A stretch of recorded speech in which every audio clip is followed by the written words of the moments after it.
Welcome to the Retirement Cafe podcast. Today I have the pleasure of sitting down with Dr. Martin Hyde, a renowned gerontologist. In our conversation, we delve into what being a gerontologist actually means, and Martin debunks the misconception that studying older individuals is uninteresting or uninspiring. Martin has collaborated with researchers from around the globe, allowing him to explore the diverse experiences of aging in different countries and among various groups of people. His work has truly become an exciting area of research, keeping him continually curious and eager to learn more about the complexities of aging. So, dear listeners, prepare for an engaging and enlightening conversation as we dive into the world of gerontology and gain valuable insights into the ever-evolving landscape of aging, work and retirement. So, welcome to the Retirement Cafe podcast, Martin Hyde. Thank you very much for having me, Justin. Very excited to be here, have a chance to chat to you and your listeners about some of the work we've been doing and some of the work more generally in the sort of field of aging and work and retirement. So thank you very much for inviting me to be involved. Well, Martin, you're a gerontologist. Hopefully I've pronounced that correctly. I've been practicing all morning.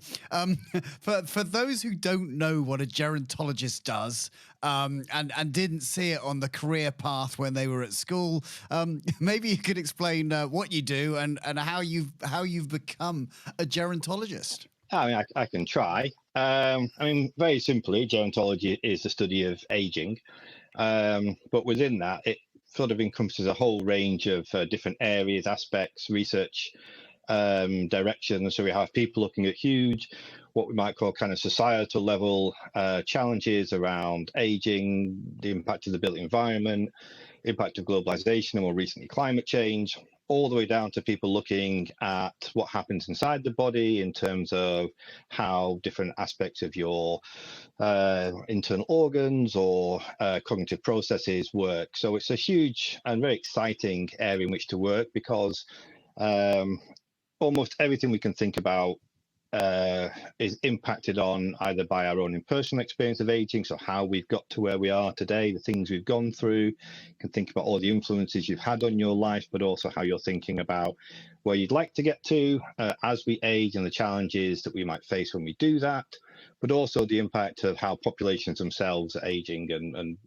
the challenges and the opportunities that presents for a wide range of institutions, organizations, other sections of society. So it's a really dynamic area. And I think that's one of the big challenges about working in gerontology, A, because it's almost unpronounceable, B, because once you tell people, I study older people, they immediately sort of switch off and they think, well, that's not very exciting, that's not very sexy. And actually it is. It's really dynamic and it's really interesting.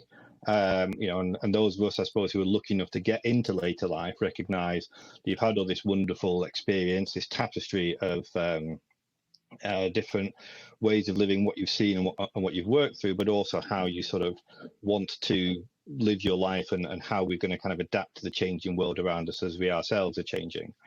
I will say, in terms of how I got here, and this seems to be almost the sort of the most common route into gerontology, is purely by accident.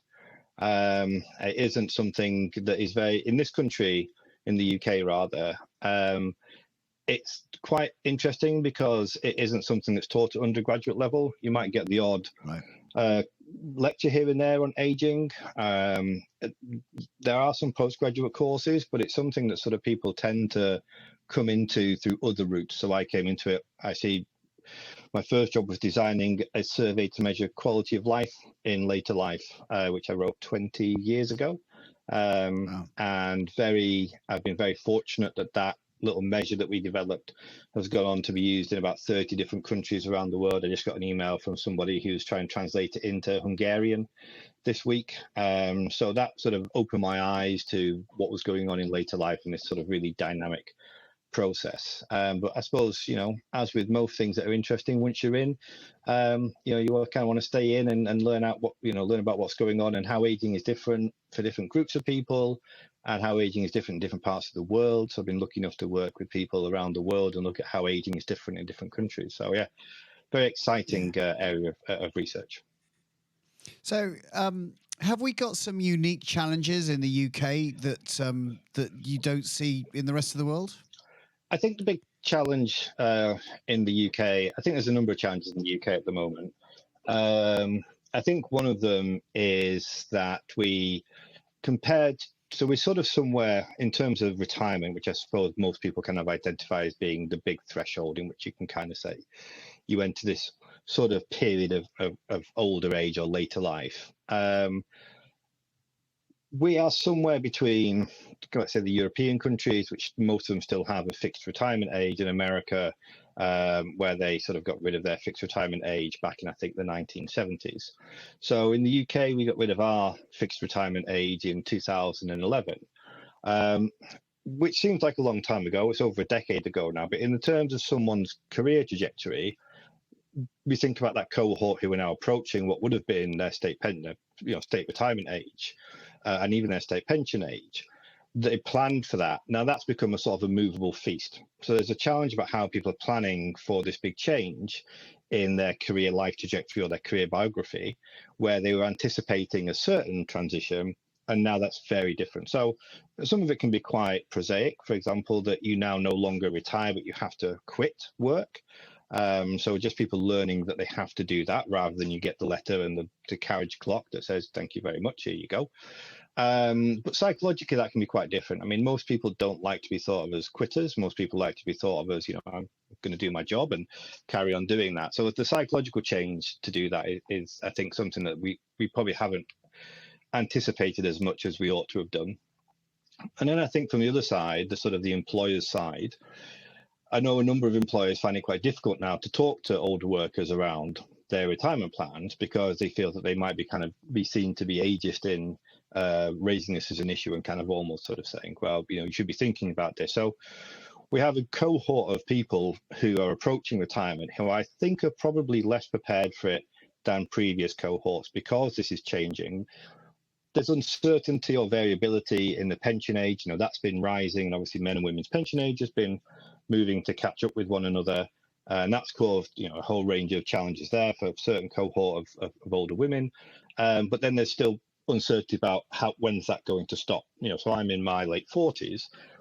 I don't know when my state pension age is likely to be, and it's probably going to kind of get tied to life expectancy at some point, and therefore how you plan for that much more contingent, uncertain transition, I think is something that we need to sort of begin to build into our career pathways and discussions much earlier in life. I think the other thing, which isn't unique to the UK though, is cost of living crisis. I think that seems to have impacted people in the UK in different ways than in other parts of particularly Europe. So we saw the great retirement, lots of people leaving work during the COVID pandemic, and now the great unretirement as people are sort of moving back in to the labour market. The problem is it's often quite challenging for older adults to re-enter the labour market once they've left work. So I do think over the next 5 years, we're probably going to see some real challenges about how that sort of, 50 to 65-year-old age group, or particularly the 55 to 64-year-old age group, kind of managing in the workplace. I think there's going to be some issues there and how they translate into later life as well. So maybe even over the next 10 to 15 years, we might see some of what we call the scarring effects of those challenges. Right. Yeah. And you talk about, going back into work, whether you need to go back into work. Obviously, your expected income may suddenly now not be enough because, of course, this cost of living crisis, as you mentioned. And then, of course, I'm always very present about the what I call the equity someone's got in their career, i.e. the currency. 12 months out of a job, you're still probably fairly current. You could probably slot back in. But actually 36 months out of your career, things are moving very fast. And, maybe there could be, I'm sure, some aspects of work that don't move quite as quickly. Yeah. But often enough, even just procedures and software and things, the tools that you would have just got used to over a period of time, 36 months later, are significantly different. Yeah, I think probably more and more so. I mean, I know there's probably quite a lot of big claims made about AI and the impact that's going to have on our jobs. But even in academia, which has always been seen as a fairly high-skilled job that's somewhat kind of resistant to big changes because we require a lot of intellectual work, we're now seeing it kind of encroaching on our types of jobs. So definitely the requirement to keep up to speed with these changes are increasing, and I think spreading out into wider and wider parts of the workforce. So I definitely think the longer you are, let's say, or the more distant you are from the labour market, so that in terms of time, but also skills and experience, the harder it's going to be to come back in, or particularly to come back into jobs that you think are giving you the right sort of rewards, whether that's economic or social or respect. So trying to have choice in the types of jobs you're coming back to. So I think there is work that's being done. I know there's some really fantastic organizations out there, and I know that it's something that people are aware of, but I think there needs to be a piece really, which is about how we support people back into good jobs in later life, even if they have left during COVID. That doesn't mean they shouldn't be sort of encouraged to kind of get back in and sort of fulfill their purpose and fulfill the sort of things that they want to get from work, and then at the same time be able to give back to the economy as well, which I think a lot of people sort of do want to do, and be seen as productive, older adults and members of the community. And what do you think about? And I'm not trying to get you to be particularly political here, but economically, fiscal policy has a big impact. We've seen that, for argument's sake, with pension changes and NHS doctors. They were in, I'll say, a crazy position where actually it wasn't worth them working because they were getting so penalised on their pension contributions that it was just nuts. There's been some changes around that, but is there enough foresight or forethought around kind of legislative changes that then suddenly significantly change your workforce? And if you're a large employer and something like that comes along, all of a sudden, you are seriously challenged on those senior employees that you were reliant upon. Yeah, the NHS, I think, is a really interesting example. We did some work with the Centre for Ageing Better, helping to evaluate some extended working life pre-retirement courses that they were supporting back in, I think, 2017, 2018. And one of them was with an NHS trust. And this was one of the issues that many people said, actually, we want to continue working. We're really passionate about our jobs. But actually, if I continue working after the pension age, I'm effectively sort of being economically penalised for doing that. So you had a very peculiar situation where people were leaving, didn't want to retire, and then were coming back on as kind of agency staff to continue working, and to the best of my knowledge, actually costing more to do that. So I think we've been very slow, and not just the UK. I think lots of governments have been very slow to kind of really anticipate what the changes in the sort of demographics have meant for policies around pensions, workforce planning, and all the rest. And I think some of these anomalies really illustrate that, but I think there's still, there's sort of tip of the iceberg for lots of other sort of unconscious sort of lack of thinking about this. And I think again, it's like a bit sort of ostrich-like, a bit head in the sand. I think people not really wanting to address it, people not knowing how to address it, I think is another challenge. So we ran a survey of employers or organisations in Wales, along with business in the community Cymru, just to sort of find out how organisations in Wales were preparing for, or had prepared for their kind of ageing workforce. And I think it was something like quite astonishing. 5% of the respondents said that they had a sort of plan in place for their aging workforce, and yet most of them recognized that they were losing human capital. They were losing kind of skilled workers as people retiring, and people weren't necessarily coming in to those industries, and they were fighting for a smaller pool of potential employees amongst younger adults. But just the lack of, joined up thinking, a lack of foresight, a lack of maybe knowing where the gerontologists are to come and talk to. And I think, we do sort of see that at government levels as well. And I appreciate that it's a challenge. I mean, one of the sort of adages is, that governments often operate on 4 or 5 years electoral cycles, and, demographic change is much more glacial than that. But at the same time, we've seen it coming for the last 50 years. We could have really sort of thought about getting things in place sooner. So I think there's still a lot of work to be done in order to create more kind of joined up thinking between government departments, who often don't talk to each other, from my experience around aging. So there's not a kind of in the UK at least, there's not a department for older adults. So the Department for Work and Pensions will look after some aspects, Department of Health will look after other aspects, Department of Housing will look after other aspects.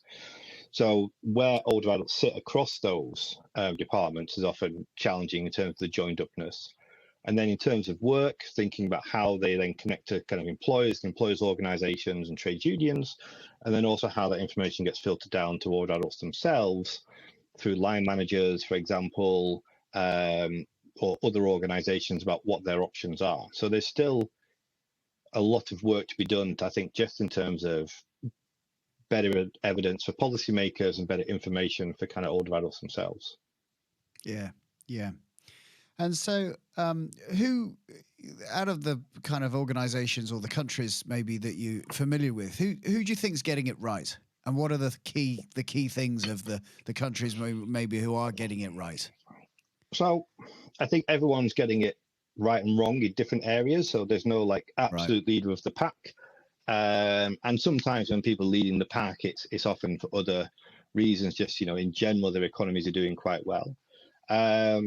So the Scandinavian countries, I mean, they always stand out as doing quite well, but they have a whole package of kind of welfare that tends to support people throughout the life course. And I think that's one of the other key things, is that even though speaking as a gerontologist, we're interested in, if you like, the second half of life.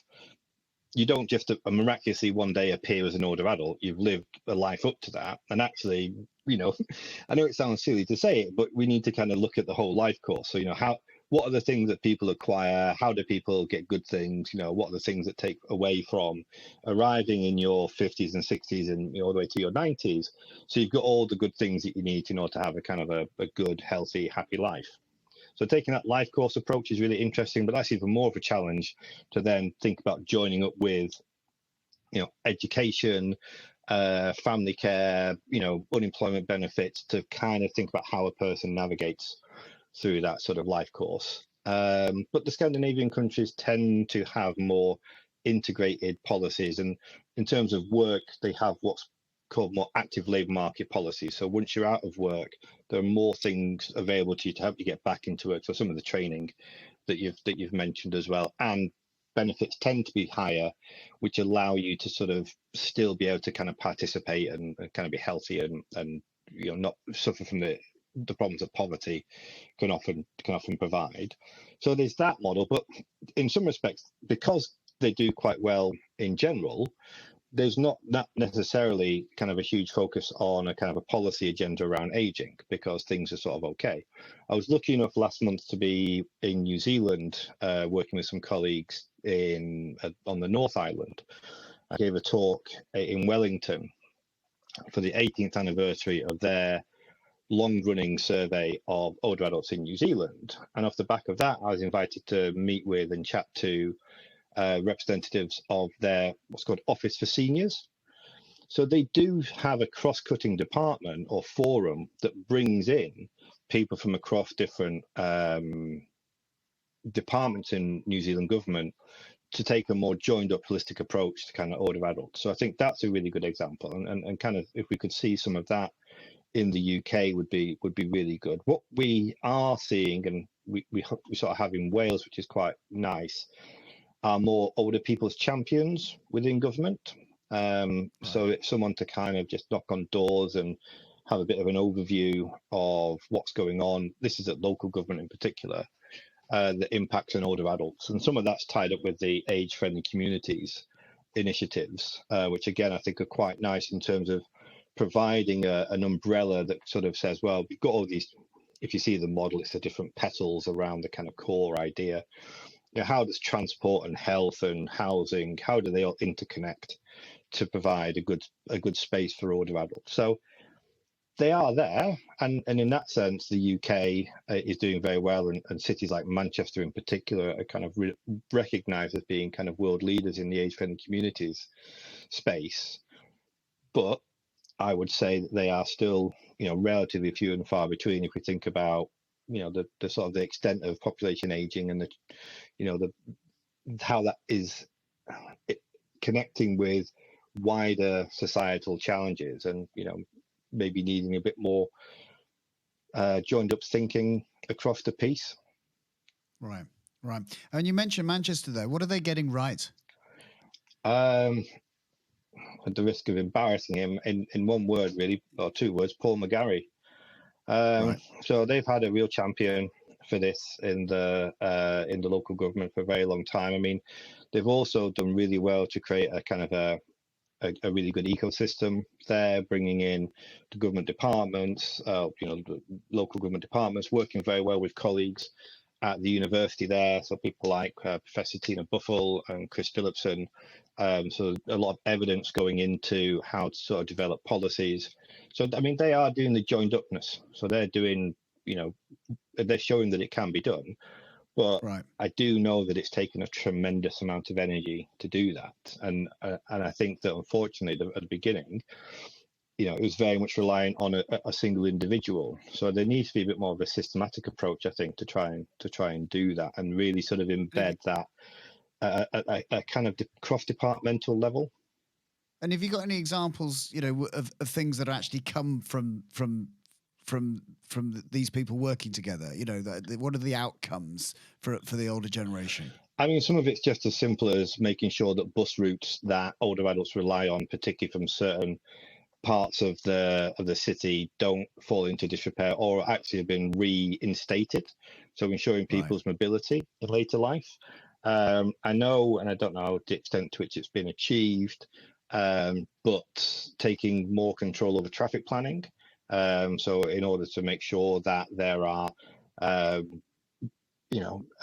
ways to get around the city, but also for pedestrians as well. So I know there was discussions about lengthening the amount of time you get to cross the road.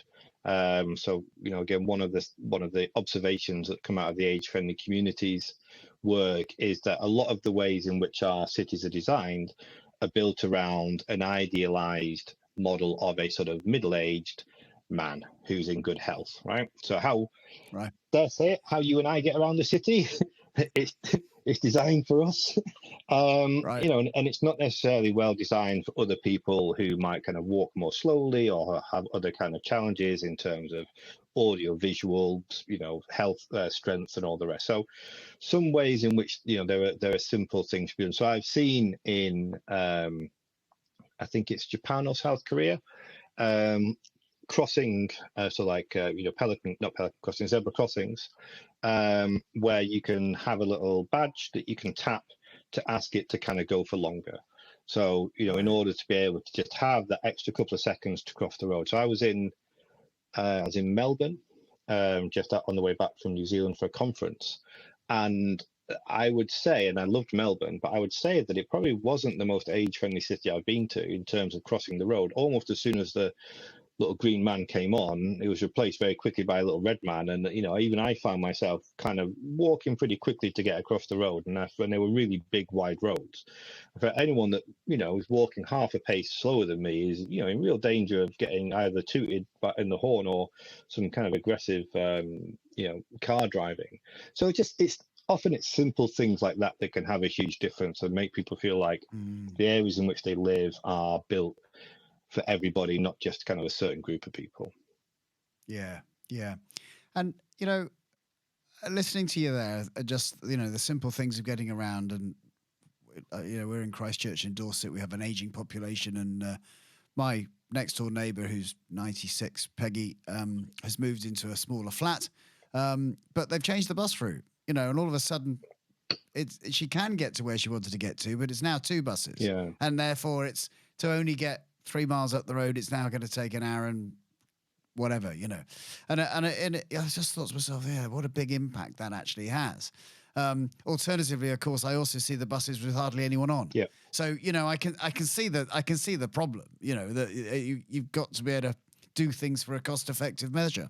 The thing that really interests me is, I like tech. I like computers and all that type of stuff. And in my family, I'm probably known to be the person to come to around a tech issue. But I also I also realize that I seem to be slowing on that. Okay. I notice that I'm not, it takes a little bit longer to get on to I'm all over AI and all that type of thing, but I just don't think I'm adapting to stuff quite as quickly as I was in my 20s. And then I think, I knocked myself, so I'm 53, I think, put myself forward another 20 years. And again, the world will have moved on dramatically. The tech issue in my world of finance, online banking is a significant shift. How we consume our TV, our media now, this is a real challenge. What's your observations around tech in the older generation? So the first thing I'd probably observe is I wonder whether that's an age thing or just an everybody thing. I think tech is moving so quickly. If we think about the AI revolution or whatever it is we're living through at the moment, almost everyone that I speak to, even people that consider themselves to be all over it, still are, as far as I can understand, are just scratching the surface. So I think there's been such an acceleration in technological change that even those groups that we consider to be the most technologically kind of on it, I think even they're finding it really challenging to kind of keep up with this current pace of technological innovation. I think in terms of age assumptions around technological competence, one of the only good things, or probably the only good thing that came out of the COVID pandemic, was kind of busting some of those myths. So older adults showed themselves to be equally capable once given the time and the support to do so. They were on Zoom, they were sort of, as engaged with technology as younger adults because they had to and they wanted to do that. That said, I think there's a lot of things that we can do to improve technology to make it more age friendly. I remember when I was the deputy editor at a journal called Aging Society, sort of being in charge of a really interesting paper about the character size. This was a paper on phones for older Chinese adults. So just if you increase the character size by half of font size, that massively improved people's ability to sort of engage with the technology. So simple things like that, I think, again, can be done to make things more inclusive. The problem I would say is that often technology companies don't think about older adults. They have a kind of an idea of who their target audience is, and it's sort of younger people. So we don't really necessarily have voices for older adults in those tech companies. And I remember seeing a graph about the average age of employers in the main sort of IT tech space, and it was in their sort of late 20s, early 30s at most. So if we're thinking about where those ideas are coming from, it's just that issues around older adults aren't on the table. And there's been a sort of alongside that, we've also seen, not necessarily to do with kind of tech workers, but a decrease in cross-generational friendships. So people tend not to hang around with people of a different age group. And that seems to have gotten, more extreme over the last 10, 20 years. We are, to some extent, becoming more age segregated in certain ways, political views, culture, ideas, friendship networks. So people often don't even know an older adult who they can say, oh, this might be something that, Bob or Sue or John or Mira, might have an issue with. So I think there's some things there about representation.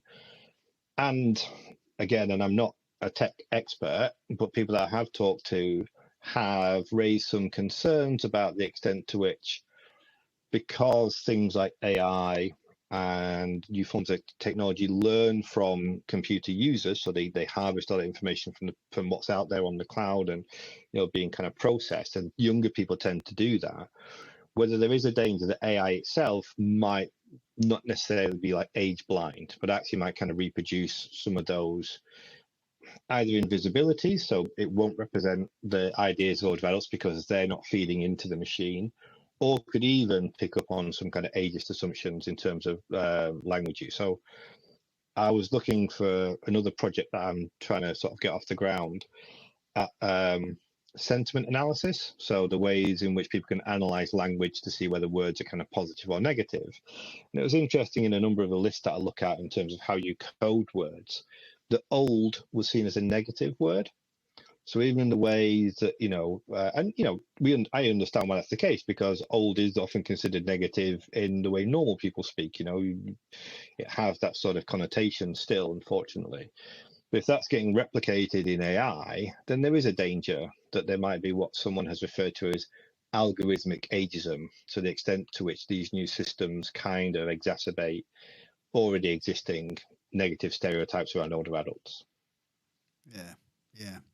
And listening to you there, of course, I'm also thinking actually with AI, the development of some stuff that actually will be really quite useful. You'll be able to possibly just talk to the washing machine and say, put it on for a 40-degree wash, please. Turn the heating on, turn it down. How much have I? Remind me to to order the milk and stuff like that. That may be a benefit to people as they get older. So there's two sides of every coin, as always. Yeah, and I know I've got some colleagues at Swansea that have been looking at some of that sort of voice technology, your sort of voice assistants, as a way to maybe even combat loneliness in later life. You've got that kind of voice in your house, and it's a way to kind of communicate with people. So I don't think technology is either inherently good or inherently bad. It's how it's kind of developed, and I suppose the challenge is really making sure it's developed for everybody, and that includes older adults. So making sure that I suppose the thing is, well, making sure that we develop technology that we ourselves will be able to use as we age. So not also kind of, designing against our future selves. So, we're all, like I said, hopefully, we're all going to get to later life. So we all should have a vested interest in making the sort of best place we can get to. And part of that is making sure that we design technology, as you said, that supports us to age well, rather than technology that might sort of make it more difficult. Yeah. Well, at least the demographic boom of the aging population, of course, is going to make it a market to be well served by companies of the world, on the basis that they're going to be big consumers of everything in the future. Yeah, I mean we had a project at Swansea University called the Arwin Institute. I mean, it's still there, but it's sort of going through a bit of a reboot. Partly because we unfortunately got launched during COVID, where we weren't really able to bring older adults in to work with us. But the purpose was to kind of bring older adults and designers and businesses together to do this co-production stuff for products for aging population. Because one of the things that we did identify is that lots of companies don't think about older adults as consumers. I think they still kind of operate with the idea that later life is a time of poverty, so less income, is a time of less adventure, so people don't want to try new things. So there's still kind of an older idea that what you need to do is grab your consumer when they're in their early 20s, and then they stay brand loyal until they die, rather than people sort of change as they go around and they want to try new things, and of course they're going to go on that cool holiday or buy that new car or whatever it is they want to do. So there's a challenge there, I think, to sort of get companies to see older adults as active consumers. And I worked with very lucky to work with a really good group back in, I think, 2006. I was working on a project around on a program called Cultures of Consumption, and we published a book called From Passive to Active Consumers, where we did show that older adults were spending more on leisure, whereas in the past most of their disposable income had gone on necessities. They were more and more engaged in the leisure economy. But I still say, if you think about most of the adverts you see for most products, it's still around that sort of 20 to 30-year-old demographic. Older adults are still relatively absent from those kind of general commercials.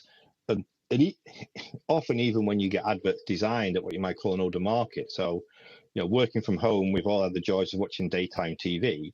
So you see adverts for the sort of the walk-in baths and the kind of assistive technologies, and it's always, someone in their 40s sort of doing it. So even products that are aimed at them don't even sort of include them. So I think businesses are still behind the curve on this, to be honest. And again, it's kind of frustrating because, as you say, this is the biggest consumer demographic in terms of disposable income, in terms of exciting wanting to do things, and there's still a kind of a bit of a cultural lag in thinking about who to target for advertisements and marketing. Interesting. So what's next for Martin Hyde? Well, so I'm currently working on a project with Stephen Burke at United for All Ages and Dr. Lizzie Evans at Swansea University, looking at the impact of living in more or less age-diverse neighbourhoods. So, to go back to that issue around generational segregation or age segregation and the impact that's having. So we're starting to get some early results on that, which are quite interesting at the moment. And I think there'll be lots of interest in that, because people are, I think, concerned about this issue of residential age segregation. Are we more likely to live in groups of people our own age, or do we live in a kind of a mix of an area where there's a mix of people from different generations? And is that good for us or bad for us? And what's quite nice is that there's not that much evidence out at the moment, so kind of hoping to do that. And later in the year, I'm going to be moving to the University of Leicester to work with colleagues there on issues around older workers and age diversity in the workforce, which I think is probably where the next sort of phase of research on work is kind of going, really, which is we've done a lot of work looking at, not we as in me, but we as in the research community have done a lot of work looking at older adults and older workers and identifying some of the challenges and opportunities. But I think moving more broadly, we need to look at the age mix in the workplace. So it's not just about older workers versus younger workers, just like the work we're doing around neighbourhoods, but what's the mix within a workplace, and what do different age groups or generations or cohorts, however you want to call them, what do they bring in terms of different skills and experience and abilities and resources? And one would think that a company that had that mix, or a workplace that had that mix, was going to be better, because you had that whole range of things that you need to be successful, rather than loading it all on one particular age group. But that's, I think, really where we can sort of begin to generate some really interesting insights into how we sort of realize the opportunities of sort of demographic change. Yeah, absolutely. In fact, one of my podcast guests the other day was talking about a gentleman called Rory Sutherland, who's from Ogilvy, a kind of behavioural psychologist, and he talks about the Finnish railway, that in essence they pay them to come back.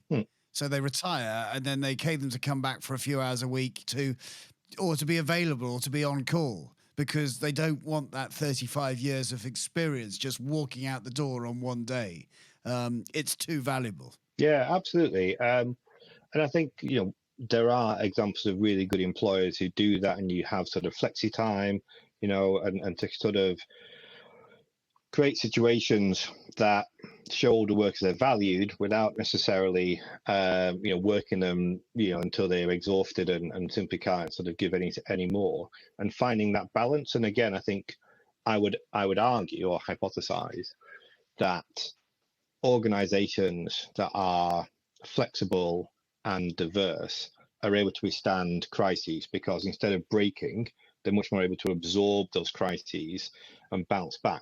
So I think it'd be interesting to see if there's any work that looks at that in terms of the impact of the pandemic and cost of living crisis. Our more age diverse workforce is more likely to snap back post COVID. I think that would be a really interesting piece of work to do, and to look at that.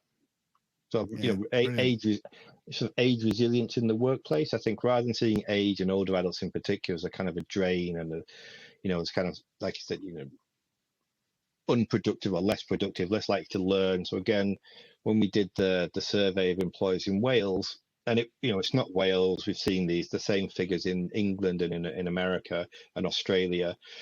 Employers are actually quite positive in general about older adults, but the sort of skills that they value in them are those sort of soft skills, emotional intelligence, consumer friendliness, loyalty, punctuality, but they see them as less likely to be able to learn new stuff, less likely to be creative, less likely to be dynamic, and success oriented. So there's still that kind of slight, I would say, sort of bit of what Merv Eastman calls compassionate ageism in terms of thinking, oh, older adults are really lovely and nice because they're warm and cozy, but also the kind of hard ageism that older workers are less able to sort of contribute, particularly as we go into these more technologically advanced forms of working. So I think we need, if we can focus on age diversity and age resilience, then we can look at how all age groups contribute to a productive workplace rather than maybe pitting age groups against each other or kind of saying, well, this age group does that and that age group does that, and not really kind of seeing how the mix operates across the whole piece. Yeah, brilliant. Well, Martin, I really appreciate your time this afternoon. It's been fascinating talking to you. I wish you all the best with your new role and the continuing research and knowledge that you bring to this to this part of the aging workplace. So thanks for your time. Thank you very much for having me. Been an absolute joy to talk to you. Thanks once again to Martin for joining me today. I'm sure you will agree this is an extremely interesting subject and one that impacts us all. As ever, if you've enjoyed this episode, please do leave us a review on Apple Podcasts. It really helps more people like you find us. And for more interviews and retirement planning videos, you might want to check out my YouTube channel. Just search for Justin_King or click the link in the show notes. If you want to get in touch with feedback or guest ideas, you can reach me on hello@theretirementcafe.co.uk. So until next time, I'm Justin King, helping you feel more informed in your retirement.